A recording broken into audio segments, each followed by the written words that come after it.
Dear friends, పోతే ఈరోజు విశాఖపట్నం ఉక్కు మీద గతంలో 72లో ఎప్పుడూ జరగని విధంగా నిరాహార దీక్షలు చేసి 32 మంది కేంద్ర బలగాల ద్వారా కాల్పులు జరిపించి ప్రాణత్యాగం చేసినటువంటి ప్లాంట్ అది.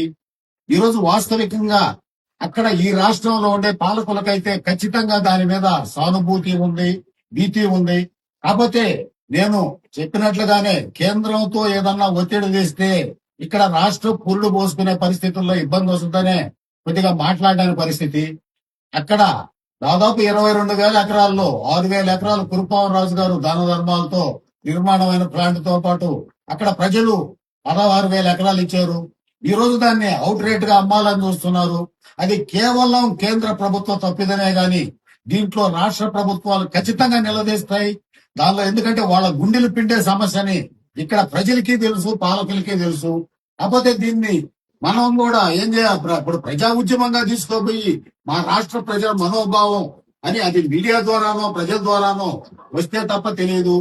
ఆల్రెడీ మా ద్వారా ఆ ఇష్యూలో మా గురువు గారు మహాదేవ్ గారు అని చెప్పి ఆయన నేను ముద్దుగా విద్యారణ్య స్వామి అని పిలుచుకుంటాను.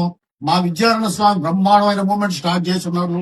అదే విధంగా ఇక్కడ ఈ ప్రాంతంలో గోదావరి ప్రాంతంలో మా సోదరుడు మేడా శ్రీనివాస్ గారిని ఆయన ఈ రాష్ట్ర హక్కుల కోసం పోరాటం చేస్తున్నాడు.